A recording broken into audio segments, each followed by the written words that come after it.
Welcome everybody to Eat Double Talk on a Thursday night. I have a special guest with me today, Mr. Ricardo Whilby. Welcome to the show.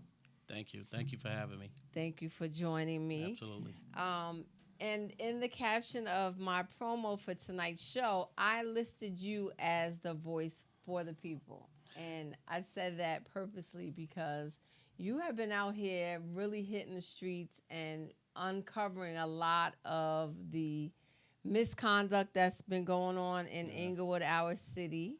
Hmm. And I commend you for that. I think you're Okay. doing a great job. Hmm. And I find it entertaining because I think it's intriguing at the same time to see someone who doesn't fit the mold of what we would consider of a candidate for council. Yeah. Well, the funny thing about it, Erica, is that we got a man in the White House right now that doesn't fit the mold, and there is no such thing as a mold for anybody that wants to be politically aware and politically astute and go out there and advocate for a people that are not able to advocate for themselves. So this is just something that I've ran from for a very long time. I went in the other direction. I was more concerned with my business and making money and doing what everybody else does. You understand? I mean, sometimes we get selfish as black people, not understanding that we are the village. And I was able to find my life's calling, and that was advocating for people that weren't able to advocate for themselves. Right. And I believe that this is your calling and you are the voice for the people, not just of the people, because unfortunately the people we're not sure of where we want to be sometimes or what we're trying to do or what's happening around us. So we're ignorant of the things that are going on. Yes. But before we get to that, how are you saying you were concerned about your business and making money? So what were you doing before you became involved in politics? Yeah, well, I have a towing company in Englewood, New Jersey. It's called Red Hills Towing and Transportation LLC. We've operated for many, many years, just being of service to the community. And I was basically just doing what I do as a family man. Working, paying the bills. Not really paying attention to the political landscapes or anything that was affecting me on a daily basis. And one day that all changed. And what was the catalyst for that change? Well, the catalyst for that change was that I towed for the police department in Inglewood, and there is no other minority-owned tow company outside of my own that towed for the police department. And I noticed that the police were targeting, ticketing, and towing minority-owned drivers' cars, okay, in excess. And this is just plain old racial profiling. It's nothing new in the black community. I'm not giving you a great revelation right now. I even have one point have told for the Teaneck Police, the Palisades Interstate Parkway Police, the River Edge Police, the Bergen County Police. Police officers oftentimes target minority drivers more than they target white drivers, Korean drivers, any other drivers. You are it.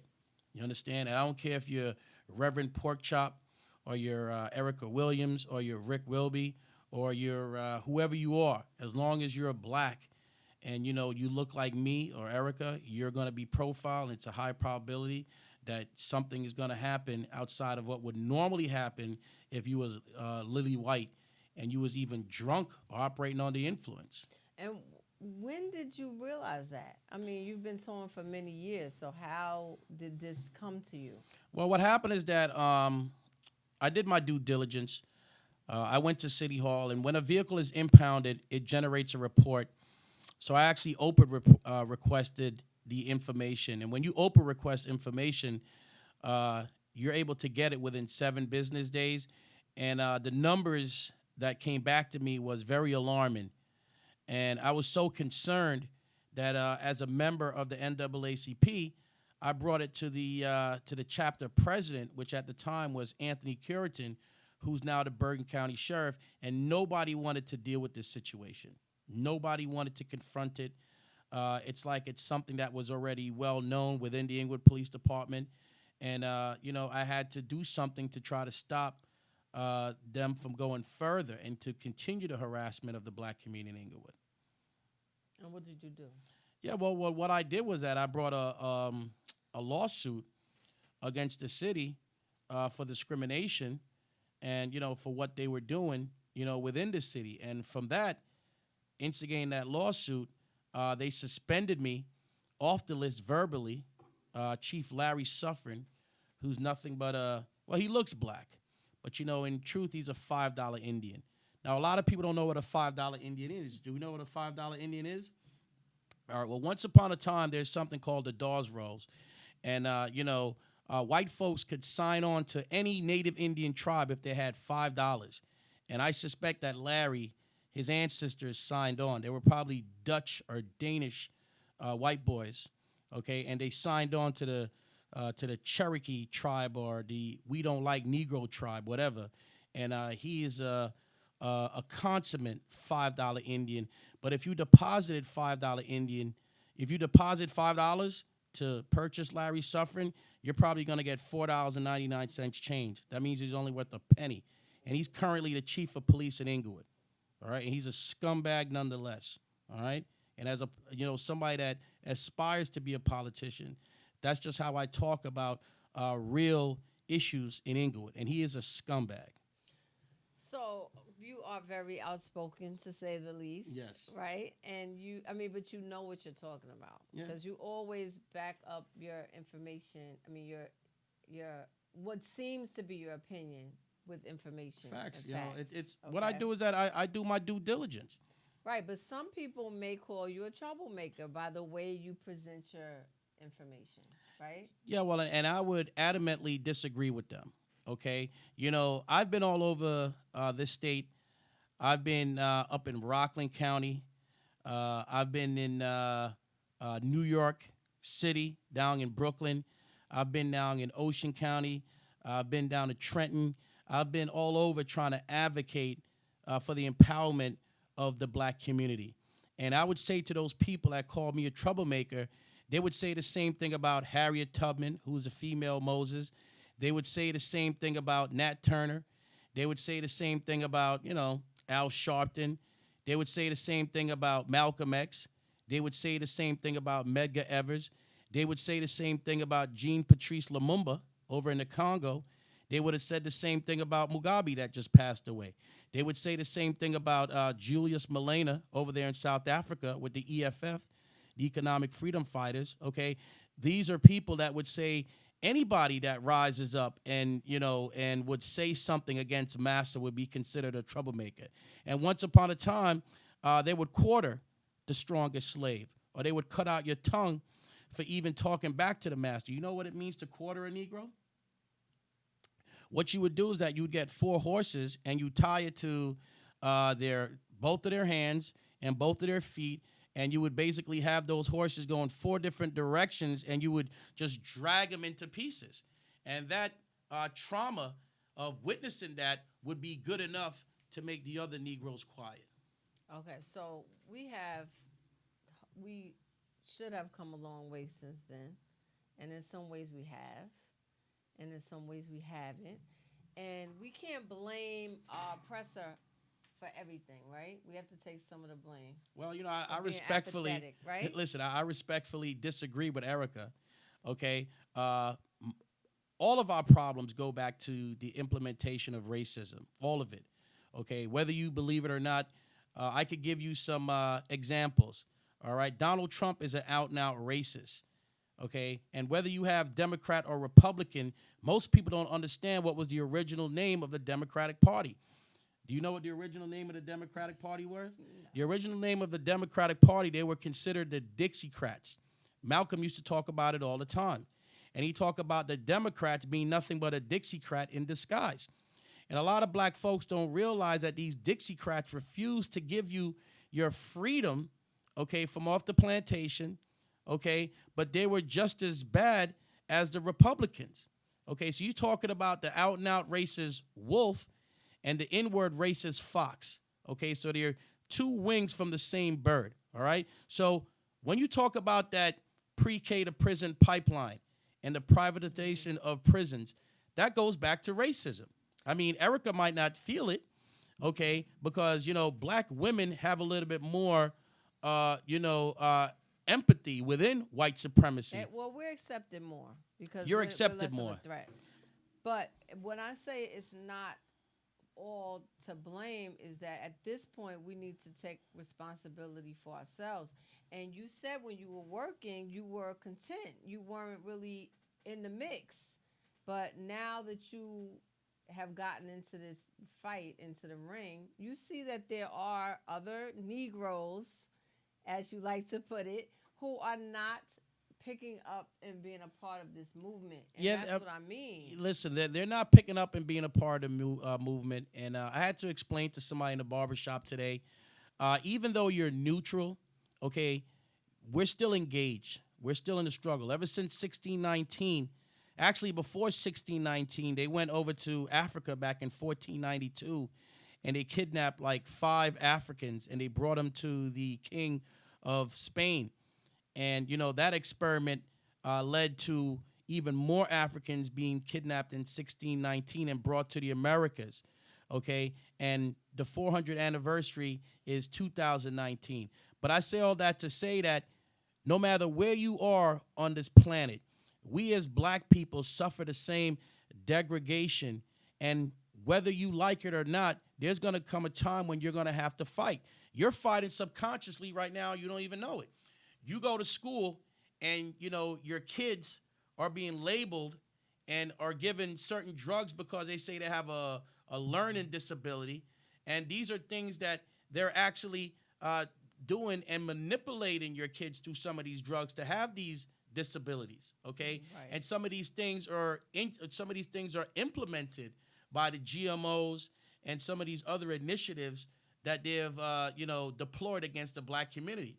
All right, there's all kinds of things going on. There's psychological warfare. Okay, I mean, I have a 4-year-old son, and the other day I was sitting on the couch watching him, and the cartoon kissed another cartoon. All right, so who do you think is responsible for that? But that's what I'm saying. We have to get into if no one's gonna fight for us, we have to fight for ourselves. We do. So, but unfortunately, some of us feel like we're not intelligent enough when it comes to politics.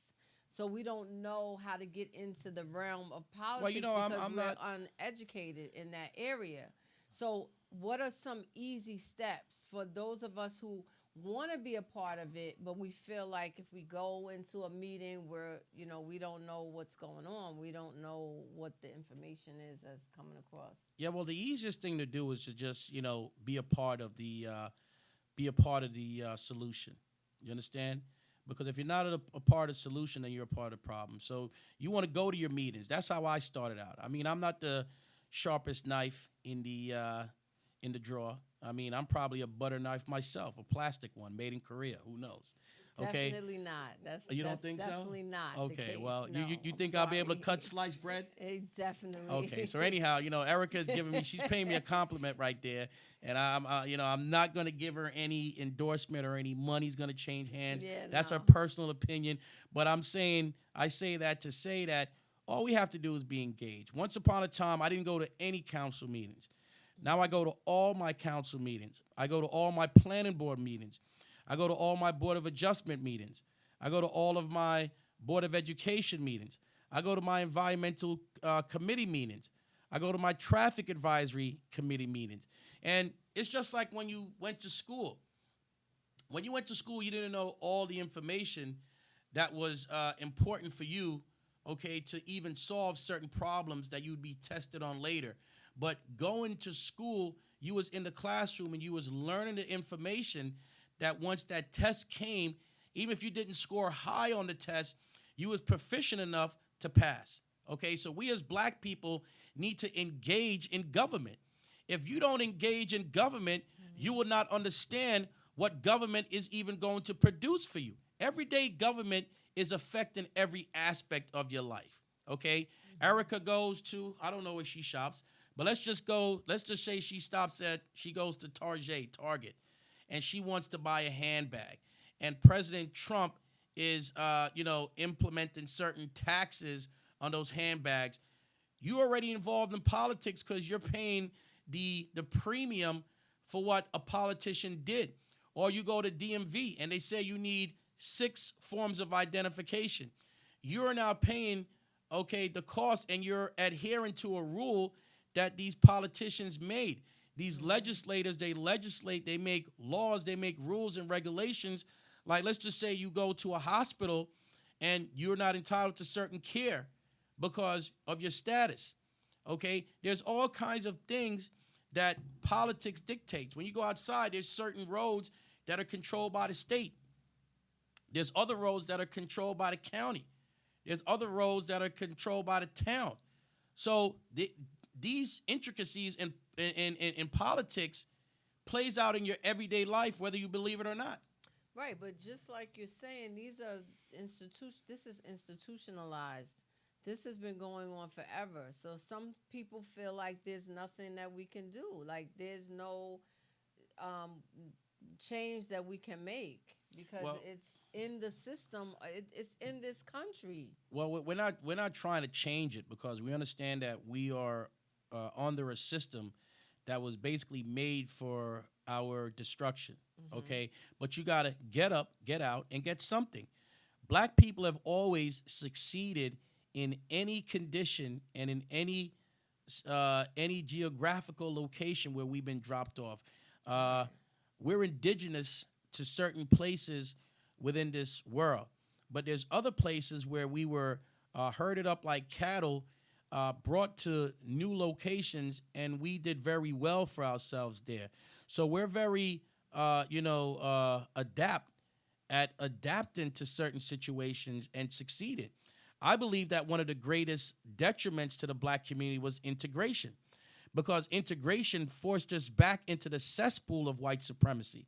Okay, before integration, and I know that, Martin, you had a dream, but I'm here to tell you, brother, whether you can hear me or not, whether you're up there or wherever you at, that dream is turned into a nightmare, okay, because you dreamt that your daughters would hold hands with the same sons of the same people that just had the blood of your ancestors still dripping from their fingertips.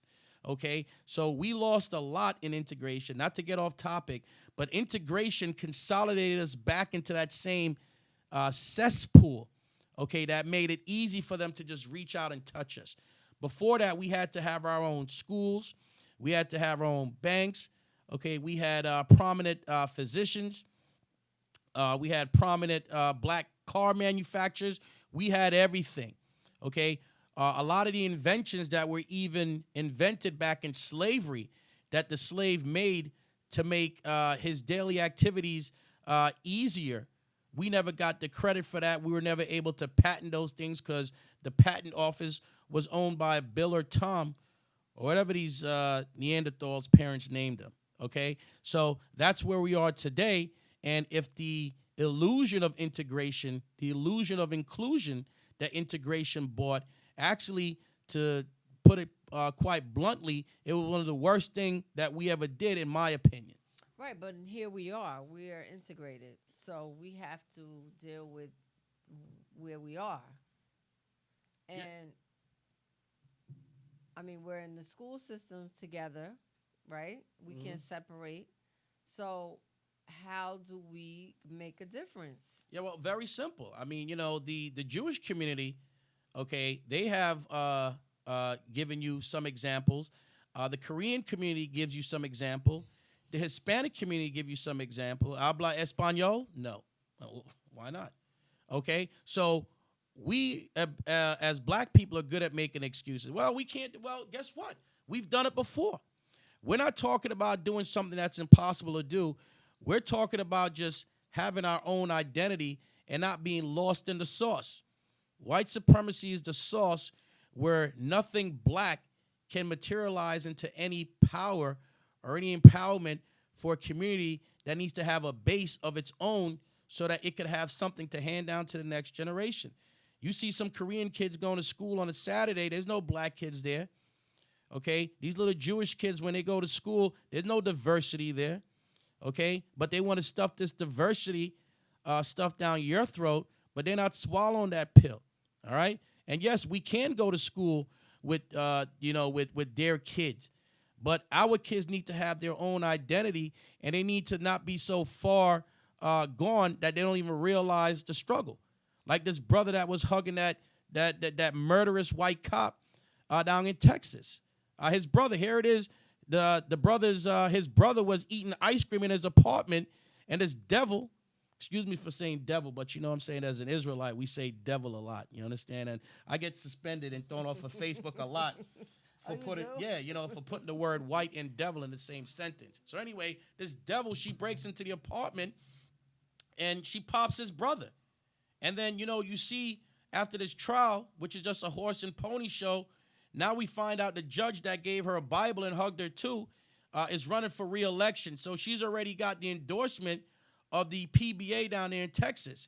And then now this idiot is begging the judge to go hug the same woman that just pumped 4 bullets in his brother.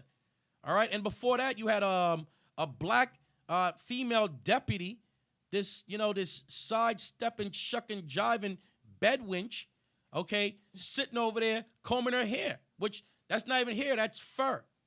All right. Because hair is supposed to go up. We have a natural halo. Okay. That's what black people have. So our hair naturally goes back up to the sky. Because, hey, we're angels nonetheless. You know what I'm saying? We're the angelic sons of Isaac. That's what we are. I don't mean to go off topic, Erica, but you're good. I hope I answered your question. I warned you before we did this interview. You didn't have to warn me. I knew who I was bringing to the table. Sometimes I freestyle, and you have your questions here. Yeah. I want to be a good guest. And go ahead and, do what you have to do. I'm sorry, I apologize. Listen, I knew who I was inviting to the show. Because, Erica is a very friendly person. I'm a very friendly person. And, I try to be friendly, okay, but maybe I'm not as friendly. But I'm trying. I'm still a work in progress. Well, okay? we have a cause, and the cause is a serious cause. I have children as well. Yes. But do you consider yourself a politician? Absolutely not. I'm not a politician because, I'm a man of the people. Politicians can't talk like that. Well, listen. Well, we say politicians. You're a politician. Well, listen. They talk about being PC and politically correct. Do you understand what politics is? You know what politicians are supposed to do? Politicians are simply policy makers. They make policy. Mm-hmm. Okay, so outside that policy, I'm still a human being. Now, when the white politician, uses like Joe Biden, for example, in 1994, when he signed off on that crime bill, he knew damn well that it was going to be profitable for his white racist Klans brothers. Okay, so don't tell me nothing about being politically correct when, you use your legislation and your pen to lynch me. Okay, no, I'm not going to be politically correct. Okay, I'm not one of those good house Negroes. And I've been thrown out of places for calling people house Negroes by, white folks that were offended because I called out their house Negroes. And guess what? I'll probably do it again before the year is through. Okay, so no, I'm not a politician. I'm a man of the people. I'm just trying to inspire, people to act. And I'm also trying to promote thought, okay? Because when you analyze something, one thing I can tell you about black people, we're not like the mad scientists, okay? The other side, okay, the Caucasian, okay? They learn by dissecting something. They want to go to Africa and kill a lion and, cut it up into pieces and put up on the wall as a trophy. Most black people, we learn by observation. We study things by observing it, okay? So I studied and observed the political game, and anybody, you ever seen that show, Ratatouille? Yeah. That's one of my favorite cartoons. So remember the rat? He was the cook, and he was a chef.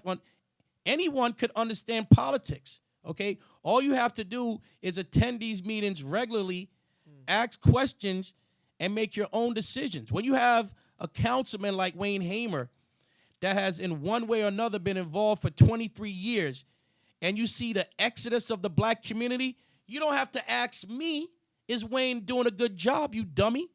Wayne is not doing a good job, mama. Daddy, he ain't done nothing for us, boss.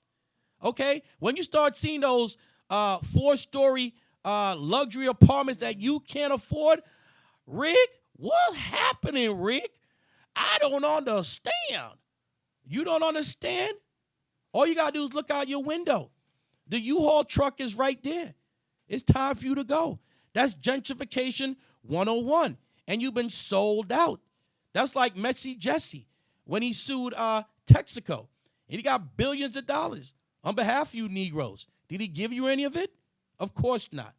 Okay? So I'm not a politician, but I'm not somebody that could be paid off or I'm not going to compromise my position, okay, in the interest of my people when we've done nothing but suffer here in the hells of North America. I'm going to keep it real, and I'm going to keep it 100, maybe 110, or maybe even more than 110 all the time.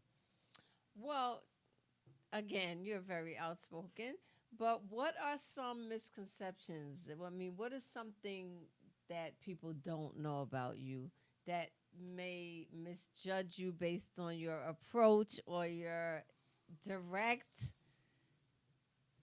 language? What is, what are some things that we don't know about Ricardo Whilby that may help us to understand you better?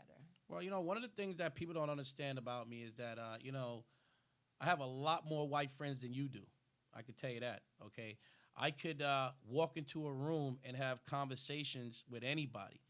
I can respect somebody as long as that respect is mutual, okay? I'm not a kind of guy that I don't like confrontation, but, I despise privileged people, okay? And I'm not going to overlook something that is obvious because I owe that much to my children, okay? And, there's a lot of people that ask me, where did we go wrong as black people? And, Malcolm used to talk about a generation that would be lost. And I was talking to an elder the other day, and, he himself said, he probably didn't do his part to pass the baton on to that next generation. Now, crack cocaine, it decimated our neighborhood. There was a war on black people that they call a war on drugs. Now that war is transformed into a medical mission for, white kids in the suburbs, okay? So everywhere we look, we're able to flip it from like a pancake. We can flip it from one side to the next, and we see what happens when it's in the black community versus when it's in the white community, okay? For instance, Joe Biden's son, he got kicked out the Navy for sniffing cocaine. The next week, he was making $50,000 a month, okay? You see what's going on with Donald Trump, where he's conspiring with a foreign entity, with Ukraine. I mean, I'm no big fan of Barack Obama because he didn't paint the White House black. But if Barack Obama did that, they would have been roasted him, man. Okay? So there's always a double standard. We as black people in 2019 need to stop sipping that illusion of inclusion juice. Okay? We're not included in the United States of America. Okay? This enterprise that brought you here as a possession that once upon a time had you classified as 3/5 of a man.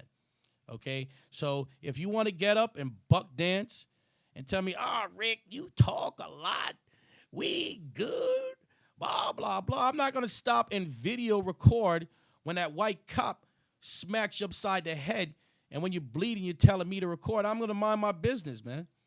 All right? Because every day there's more and more instances of black people being exploited by the same criminal enterprise, okay, that has been exploiting them for 400 years and counting. All right? And if you say it ain't happened to me, it ain't me. It ain't me. But you can't even go down the job. You can't even go down the street and get a job flipping a burger right now. So, I mean, I get upset with my people as well. When we're trying to move in a positive direction and they're not moving. So, why are you still so passionate if you have such opposition from our own community? Because, a service starts at home. Okay? More than anything else, I love black people. You know what I'm saying? I love the black crackheads. You know what I'm saying? I love the black hoes. You know what I'm saying? I love the black preachers. I love the black teachers. I love the black bums. I love black people because I'm black. So I love myself. Okay? And you know what it is? I was speaking to the Reverend Herbert Daughtry a couple of months back. And he says, you know what, Rick? Sometimes you just need a handful of people that believe in the same thing to start a revolution. And, you know, he's been very instrumental in a lot of movements, even in Africa, okay, to try to bring forth some changes over there. And I believe in black people, okay? I mean, you know, this ain't, you know, get out too. You know, I haven't been converted yet like a lot of y'all, man. A lot of y'all been gutted out.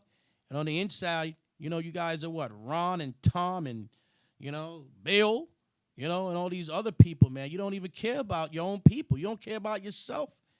Okay? So because of that self-hatred, okay, you be, you know, amenable to work against your community. And no matter what black people have put me through, okay, if I had to die and come back again, I wouldn't want to be anything other than a black man, period. All right? Okay, so you mentioned gentrification as one of your pertinent issues that you want to deal with in, Yes. in your service. What are some other issues? Well, one of the urgent issues, another one of the urgent issues that we have in Englewood is that we need a community center. Our kids are being harassed by the police, and they have no place to go. It would also supplement the school. Our kids are failing in school by design. You know, there's a lot of people that sit on our board of education. They don't have the interests of black kids. Okay, first and foremost, you know, when they get elected to the board, they simply don't like us, but they're not honest with the fact that they're not here to help. Okay, they're here to be a detriment. They're not there to help.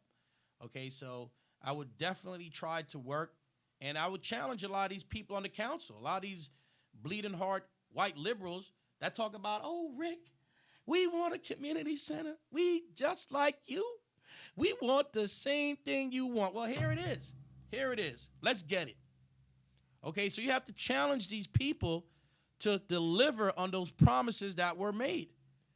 And we're going to know by their actions and their deeds who is our friends and who's our enemies, okay? So here we have the city of Englewood that is being controlled by the Democratic Party.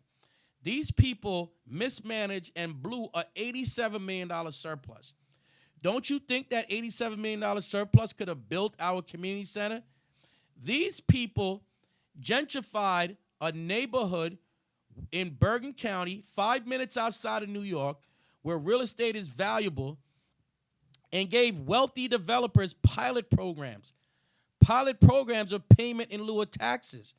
Because these wealthy developers are not paying their fair share, guess who shoulders the extra burden? All right? Grandma Aunt Jemima. You understand? And she can't pay her taxes, so she's got to go back to North Carolina, South Carolina, Virginia, Maryland, or Philadelphia to the hood. Okay? And she moved up there 50 years ago, but in 2019, she can't pay the property taxes on her house that she owns. So why should we give pilot programs, payment in lieu of taxes, to wealthy developers to build on prime real estate? Because we've been sold out. And now one of those projects over there at, that used to be the Lincoln School, okay, now it's high-income housing. And those people paid a fine not to provide affordable housing, all right? And that same project, that land that was sold for under $5 million, and the project was built, they might have a $15 million investment. It's on the market right now for $89 million. You understand? Why you Negroes are going back and forth to the liquor store and talking about me, okay, saying that, you know, I don't know what I'm talking about. But you're not studying the chessboard. All right? But I'm trying to tell you if you would listen. And I have a lot of patience. And where I come from, we believe that the patient man always wins because it's only a matter of time. All right? All right. So what, besides you knowing what you're talking about and researching information that you're giving and your different approach, what else is going to make your campaign so much different than your Is it a competitor or Well, not competitor? it's basically he's been there. Wayne Hamer's been there, and it's political campaigns. It pits people against each other. I'm running as an independent. I'm not affiliated with any Democratic Party, but I have this flyer right here, and that's me in a suit. You know what I'm saying? I went to go grab a suit with my brother-in-law. He's from down south. He's one of them slick, down south Negroes. I said, listen here, Carl. I'm not buying no yellow suit or pink suit. My brother is like, I think he watches too much T.D. Jakes or one of those, Nigerian preachers or something like that, man. Oh My brother-in-law is real slick. He tried to get me to dark out my beard. This guy, man, he's one of those real slick guys with the goatee, and it's all shaped up, and he manscapes. He probably got some man bags and all that stuff, man. My brother-in-law. I wasn't going for that, so I got the suit that I wanted nonetheless. So this is my write up right here. We have 10 reasons to pick Rick. Okay. And on the front we have pick Ricardo Whilby, because a lot of people call me Rick, but my given name was Ricardo. All right, and my middle name is Nevada. I don't know how that happened. My mother's Jamaican, my father's Jamaican. My other brother's name is Orlando, too. So I was wondering what my mother was doing when she came up with all these, towns and stuff to name us with, you know what I'm saying? So pick Ricardo Whilby. First, before Hamer makes things worse. Hamer is the gentleman that's there right now. Mm-hmm. And if you go to City Hall in Englewood, you'll see pictures of this guy from 1998 when he was the council at large. The council at large position is basically in charge of all 4 wards, which I take offense to the fact that Englewood even calls the different areas of town a ward. Because, a ward is like, where a criminal lives, or, like you're in a psychic ward or something like that. Right. Englewood needs a lot of work. Okay, so before you pick Rick. Vote for an independent running off the line. And a lot of people need to understand that a lot of black folks, they vote Democrat all the time, which at the end of the day, you ask yourself in recent history, what has the Democratic Party done for the black community? And absolutely nothing, okay? The Democratic Party has done things to make certain towns sanctuary cities, okay? They fought the good fight for the LGBTQPEFD community, okay? But they haven't done anything for the black community, okay? And we as black folks that have made the greatest sacrifice in this country, okay? We built this city. We even built the White House, okay? There's a lot of things to our credit that we have done, and we have not reaped the benefits of it. We've been completely disrespected by both political parties. So even though I'm starting right here at council, I believe that we need a third political party that simply advocates for the issues that are unique to the black community, period. To where, we could end the mass incarceration, okay? We could end the health epidemic with diabetes and high blood pressure because of some of these foods that we were not meant to eat, because our diet is very different from everybody else's diet, okay? So that we could have housing, senior housing for our seniors, okay? So that we could have good educations for our children, starting from our kids knowing and understanding the truth, okay, in history. I don't want my kid to learn about no damn Christopher Columbus. What the hell did he do? Okay? I don't believe in, passing on these lies from generation to generation. I want my kids to know and understand real black history 365 days a year. I don't want no whitewash, Renaissance, Christopher Columbus, Marco Polo. You running around every 4th of July setting off fireworks, and, you was on the plantation picking cotton talking about you independent. You know what I'm saying? Okay.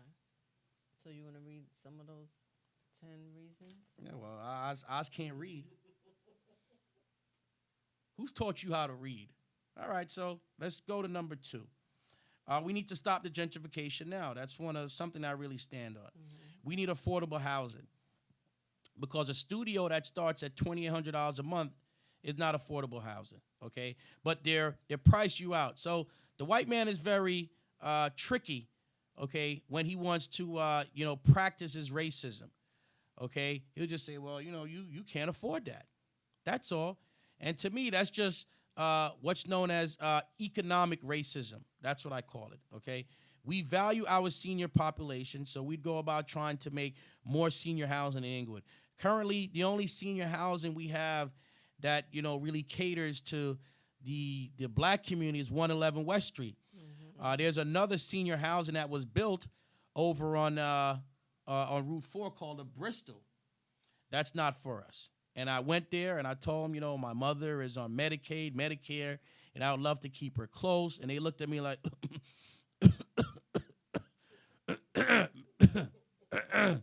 so I'm like, well, how much does it cost to put Ma in here? Ma's been good to us. They said, well, Mr. Whilby, it starts at $5,000 a month, and the top floor is $20,000 a month with you have quarters for your maid. I mean the nurse. Okay, so it's not for us, and it's a shame that we lost real estate like what Lincoln School was built on. That would have been a prime location to bring those seniors that love Inglewood, okay, that don't want to go anyplace else. They want to, get old and die right here. They would be right downtown. Everything would be accessible to them. They could, use their strollers, their walkers, their jazzies, whatever they're on right now. Some of them walking. They got hip replacements. They could go over to McDonald's and get, their cheeseburgers, get their coffee. They could experience downtown. That would be a better idea than, having a bunch of people from Hudson County, okay, coming up, some tree huggers, coming up, with their dogs going around, walking across to KG and taking a crap, and then going back across the street, not even apologizing, because that's what's happening right now. And you all know that it's just like the haves and the have-nots. It's only a matter of time before they continue to look across the street at King Gardens. You're familiar with the area, right? So here you are, living in Soho, and you're looking over in Harlem, and you're like, damn, you know what, Bill? We got all those Negroes addicted to crack. We get that real estate for free. I'm like, yeah, that's a good idea, Bob. Okay, that's what happens. And we keep getting close to these people, and every time we get close, we lose something, and we don't get it back. Okay, so I believe, okay, that we need to rebuild our community. The Fourth Ward is an historical black community, and that history has been erased on purpose. Okay, even to the point where you heard about the Sugar Hill Gang wanted to put a mural by Starbucks, and they shut that down. You got the mayor talking about, oh, I support that, but he talks out of both sides of his mouth because he's full of shit. You know what I'm saying? And he knows exactly, what he is. But we as a people allow him to come in our community and disrespect us. Something like the Sugar Hill Gang that, started a lot of trends that are still beneficial to the black community today. They can't even get a mural in Inglewood. Okay, you see how hypocritical it is? But yet still, the iPlace down the street, which is one of his, brothers, okay, he's able to get a mural put on the side of that building, okay? But the Sugar Hill Gang can't get nothing, okay? And we're not trying to push you black people out, and you just can't afford it. It's just like the fire department. They want to hire 15 firefighters, excuse me. They want to hire 15 white firefighters from out of town. You know what they tell black people? Oh, you guys can't pass the test. But meanwhile, they're paying people, okay, to manipulate their grades. They got a psychiatrist that is purposely failing black candidates, okay, with the psychological part of the test. The odds is always stacked in their favor, okay? Ever since the white man realized that he wanted us to be his perpetual slave, he always had a plan to maintain that position at the top and to push us down to the bottom. It's that simple. All right, so what are 3 things that we need to do? 3 things we need to do. We need to go to these meetings. Okay. Number 1, you need to go attend these meetings. It's your civic duty. It's your civic responsibility. When you go to the CVS and, I don't know, maybe you need to buy something that's going to help you sleep at night. you're going to read the prescription and find out if you want to go with Tylenol PM, or if you want to just take some natural melatonin, or if you want to go with Advil PM or some other kind of sleep medication. Maybe you might need Ambien. We need to stop blindly participating and voting. We need to go to these meetings and know exactly what's going on, know every detail, number one, okay? Number two, we need to stop being so judgmental of each other. You look at a guy like me, oh, man, he curses, he does, oh, my God. But meanwhile, that nice white boy that has been screwing you for 30 years, you ain't got no problem with you. And the minute he goes away from you, like, that stupid nigga, under his lip. That's what he calls you, okay? And in the back room, that's how they feel about you. So stop being caught up on image and perception, okay? You'll be surprised, okay, of what kind of information I've acquired over the years simply just going to these meetings. So looks are very deceiving. That's how you don't judge a book by its cover. Don't judge me by my cover. You understand? It's saying, well, you know, this guy, he's a little bit too militant. I don't know. All this other stuff. I mean, you know, you're not judging these cross-dressers. You understand? I mean, one of them come out looking like, you know, some ugly chick. You know, you're not willing to go up to them and tell them that they're a man. But you come up to me and you're judging me. So stop judging people by, you know, their outward appearances. Consider what they've done, okay? There was a project being knocked down in Englewood, 40 Bennett Road. They were doing it illegally. Asbestos was in the building. I got that project shut down because it was an environmental hazard to the community, okay? And I could go down a long list, but I'm very modest, okay? And I don't really want to toot my own horn, but I've been very instrumental in, you know, bringing about awareness and making sure that people have the power, okay, to control certain things that are going around their community. Okay, number three. All right. Number three is that we must always remember and never lose sight of the fact that we have an open enemy. Okay? If you don't understand the fact that you have an open enemy, you know, as much as Erica, you know, loves to, you know, give free hugs, you know, and, you know, as much as, you know, she's, you know, I don't know, she's, you know, a Care Bear, okay, but we must need to understand that we have an open. There's nothing wrong with, seeing the obvious and acknowledging it, okay? I mean, listen, I've been in several relationships, you know, I've been divorced. I mean, the last one took like 2 houses from me. You know, when I see her, I don't even smile at her. Okay, so, you know, what does that mean? What am I supposed to do? Run up to her and, oh, what's going on? You know what I'm saying? Like, yo, you got to be honest with yourself. We're not honest with ourselves, and we continue. I don't know if it's out of PTSD, post-traumatic slave disorder, or if it's just, you know, people that want friends like the cable guy, Jim Carrey style, okay, or if it's just, you know, Negroes that are suffering from drapetomania, because drapetomania was a condition. It wasn't scientifically proven. The brother made it up. I mean, the white man, he made it up. But you know what drapetomania was? You know what drapetomania was? I'm just thinking when you have a care for your oppressor, right? No, well, that's Stockholm syndrome. Okay. So drapetomania, okay, this white man, you know, formulated this and actually said it was a medical condition where, you know, Negroes would run off from the plantation, and before long they would run back because they couldn't function without master. And don't forget that after slavery, they was putting... Well, that's what's happening in the prison system. Yeah, but because the prison is just the continuation of the slave leasing program. So they figured out a way. They won't give you a job out here, but you got a job in there making 25 cents an hour. You know what I'm saying? And damn Ray Ray and Tay Tay showing up early for that job every day. You ain't going half on that 20 sack today, are you? You know what I'm saying? Okay. So where do you see yourself in politics? Because I'm sure it's not going to end here.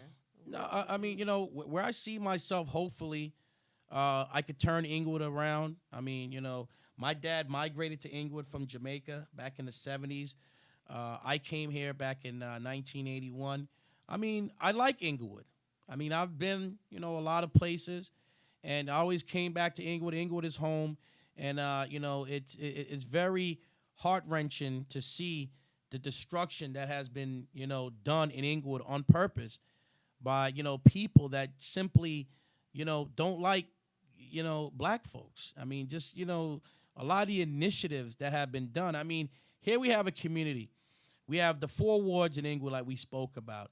None of this development has taken place in the first, second, or third ward. Only in the 4th ward, because they wanted to dilute the voting base of the 4th ward, because the black people were very powerful in the 4th ward at one time. But if we bring a whole bunch of tree huggers from Soho, okay, they don't care about these Negroes in Parkview and King Gardens. They're not going to worry about maintaining McKay Park. McKay Park could be a thing of the past. You know what I'm saying? As long as these, like even what's going on right now with Claremont Properties building right there at 40 Bennett Road. There's going to be 4 stories, 220 units with a parking garage, right?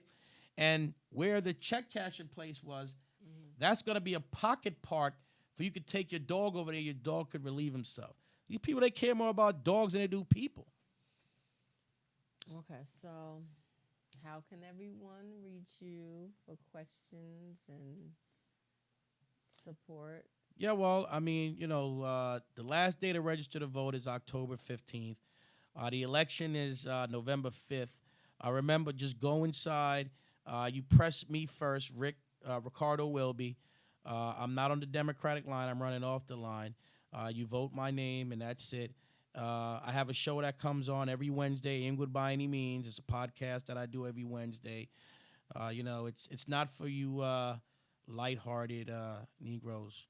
You understand? How can we watch that? Well, you go right on my podcast, or I stream it live on my Facebook. I mean, like I said, I'm not really so prolific with the I do have an Instagram page, but I don't manage it. My niece does it for me. Because I'm kind of like, no good at stuff like that. But if we want to watch your show on Wednesdays, we go to YouTube, Facebook.